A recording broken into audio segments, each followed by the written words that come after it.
কালো বটগাছের শেষ ডাক পর্ব ১। বর্ষার শেষ রাত, আকাশ জুড়ে ঘন কালো মেঘ। বজ্রপাতের আলোয় মাঝে মধ্যে ভেসে উঠছে বহু বছর ধরে পরিত্যক্ত কালীগঞ্জের শালবন। সেই বনের মাঝখানে দাঁড়িয়ে আছে এক বিশাল বটগাছ। গ্রামের মানুষ তাকে বলে কালো বটগাছ। লোকমুখে প্রচলিত আছে, রাত ১২টার পর যদি কেউ সেই গাছের নিচে নিজের নাম ধরে ৩ বার ডাকে, তাহলে গাছের ভেতর থেকে আরেকটি কণ্ঠ ঠিক একইভাবে তার নাম ধরে উত্তর দেয়। কিন্তু যে সেই উত্তর শোনে, সে আর আগের মানুষ থাকে না। রিয়াদ, তানভীর, সজীব আর নিলয় ৪ বন্ধু। তারা ইউটিউবের জন্য ভৌতিক ভিডিও বানায়। গ্রামের সবাই তাদের নিষেধ করেছিল, ওই গাছের কাছে যেও না। ক্যামেরা নিয়ে গেছে অনেকে, কেউ ভিডিও নিয়ে ফিরতে পারেনি। কিন্তু তারা এসবকে কুসংস্কার ভেবে হেসে উড়িয়ে দিল। রাত ১১টা ৫০ তারা বনের ভেতরে ঢুকল। চারদিকে এমন নীরবতা, যেন পৃথিবীর সব শব্দ হঠাৎ থেমে গেছে। শুধু শুকনো পাতার ওপর পায়ের শব্দ। হঠাৎ নিলয় বলল, তোরা কি শুনলি? সবাই থেমে গেল। দূর থেকে কারো কান্নার শব্দ ভেসে আসছে। তানভীর ক্যামেরা ঘুরিয়ে শব্দের থেকে ধরতেই স্ক্রিনে কয়েক সেকেন্ডের জন্য দেখা গেল সাদা কাপড় পরা একটা অবয়ব। কিন্তু চোখ তুলে সামনে তাকাতেই কেউ নেই। রিয়াদ হেসে বলল, ক্যামেরার গ্লিচ। তারা আবার হাঁটতে শুরু করল। ঠিক রাত ১২টা বাজতেই হঠাৎ সব মোবাইলের নেটওয়ার্ক বন্ধ হয়ে গেল। ব্যাটারি ৯০% থেকে এক লাফে নেমে এলো ১২%-এ। তারপর শুরু হলো প্রচণ্ড ঠান্ডা বাতাস। গাছটা সামনে, অস্বাভাবিক বড়।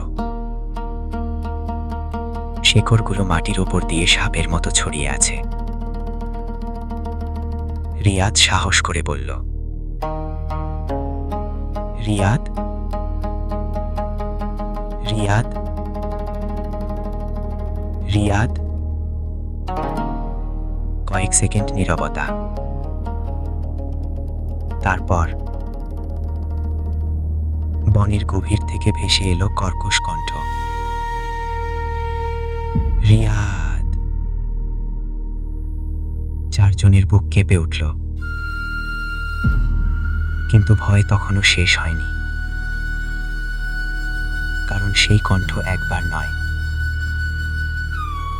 চারদিক থেকে একসঙ্গে ডাকতে লাগলো, রিয়াদ, রিয়াদ, রিয়াদ। তারা দৌড় দিতে যাবে, ঠিক তখনই তানভীর চিৎকার করে উঠল। ক্যামেরার স্ক্রিনে দেখা যাচ্ছে ৪ বন্ধু নয়, ৫ জন দাঁড়িয়ে আছে। পঞ্চম মানুষটি সম্পূর্ণ কালো, মুখ নেই, চোখ নেই, কিন্তু সে ক্যামেরার দিকে তাকিয়ে ধীরে ধীরে হাসছে। বাস্তবে কেউ তাকে দেখতে পাচ্ছে না। হঠাৎ ক্যামেরার স্পিকার থেকে একটা ফিসফিস শব্দ শোনা গেল, তোদের একজন তোদের সঙ্গে আসেনি। সজীব ভয়ে ক্যামেরা বন্ধ করে দিল। আবার চালু করতেই ৫ নম্বর মানুষটা আর তাদের পেছনে নয়, সে দাঁড়িয়ে আছে ঠিক রিয়াদের পাশে। কিন্তু রিয়াদ কিছুই বুঝতে পারছে না। হঠাৎ সেই কালো অবয়ব ধীরে ধীরে রিয়াদের কাঁধে হাত রাখল। সঙ্গে সঙ্গে রিয়াদের চোখ পুরো কালো হয়ে গেল। সে খুব ধীরে মাথা ঘুরিয়ে বন্ধুদের দিকে তাকিয়ে এমন এক হাসি হাসি দিল, যা কোনো মানুষের হতে পারে না। তারপর ঠান্ডা গলায় বলল, এখন থেকে আমি রিয়াদ। বজ্রপাতের এক বিকট শব্দে পুরো বন কেঁপে উঠল, আর চারদিকে একসঙ্গে শত শত মানুষের হাসির শব্দ প্রতিধ্বনিত হতে লাগলো। বজ্রপাতের আলো মিলিয়ে যেতেই চারদিকে আবার অন্ধকার নেমে এলো। তানভীর বাবা হাতে টর্চ চালালো। আলোটা সোজা রিয়াদের মুখে পড়তেই সবাই জমে গেল। কয়েক সেকেন্ড আগেও যার চোখ দুটো পুরো কালো হয়ে গিয়েছিল, এখন আবার সব স্বাভাবিক। রিয়াদ অবাক হয়ে বলল, কি হয়েছে? তোরা এমন করে তাকিয়ে আছিস কেন? কেউ কোনো উত্তর দিতে পারল না। সজীব কাঁপা গলায় বলল, তুই একটু আগে বললি এখন থেকে আমি রিয়াদ। রিয়াদ হেসে উঠল, পাগল নাকি? আমি তো কিছুই বলিনি। কিন্তু তানভীর জানত, সে নিজের কানে শুনেছে। সে ক্যামেরাটা আবার চালু করল। ভিডিও রেকর্ডিং চলছে। স্ক্রিনে দেখা যাচ্ছে চারজনই দাঁড়িয়ে আছে, কিন্তু বাস্তবে রিয়াদের ঠিক পেছনে অন্ধকারের ভেতর দাঁড়িয়ে আছে সেই কালো মানুষটা। সে ধীরে ধীরে মাথা কাত করল, তারপর এক আঙ্গুল ঠোঁটে রেখে ইশারা করল, চুপ। ভয়ে তানভীরের হাত থেকে ক্যামেরা পড়ে গেল। ক্যামেরা মাটিতে পড়েই নিজে থেকেই ঘুরতে শুরু করলো। স্ক্রিনে এবার দেখা যাচ্ছে বটগাছের শেকড়গুলো যেন নড়ছে, প্রথমে ধীরে, তারপর আরো দ্রুত। মনে হচ্ছিল শত শত কালো সাপ মাটির নিচ থেকে বেরিয়ে আসছে। হঠাৎ নিলয় চিৎকার করে উঠল। তার পা শক্ত করে জড়িয়ে ধরেছে একটা মোটা শেকড়। সে টানছে, কিন্তু শেকড়টা যেন জীবন্ত। আরো কয়েকটা শেকড় এসে তার কোমর আর হাত জড়িয়ে ফেলল। চার বন্ধু মিলে তাকে টানতে লাগলো। ঠিক তখনই বনের ভেতর থেকে ভেসে এলো এক বৃদ্ধার কর্কশ কণ্ঠ, ওকে ছাড়িস না, ও অনেক বছর পর ফিরেছে। চারজন একসঙ্গে চারদিকে তাকালো।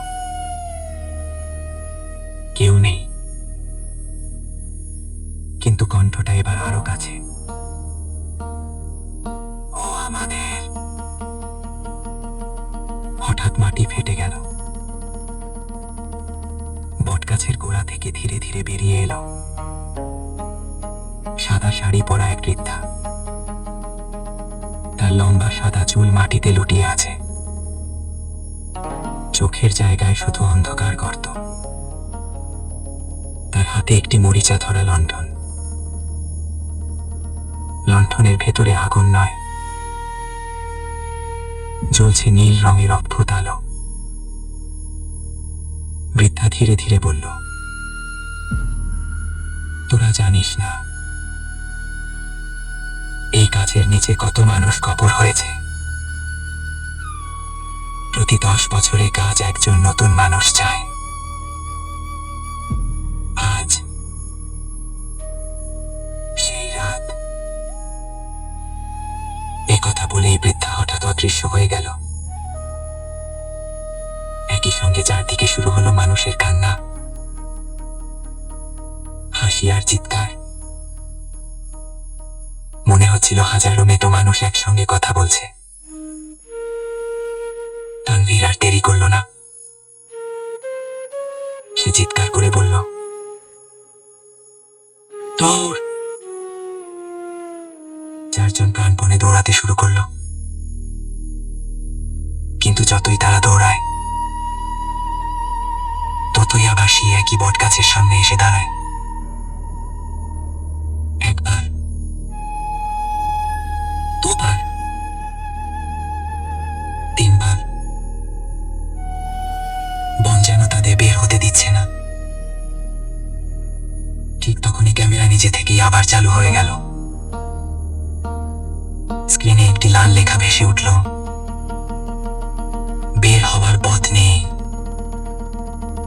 তার নিচে ধীরে ধীরে আরেকটি লাইন ফুটে উঠল,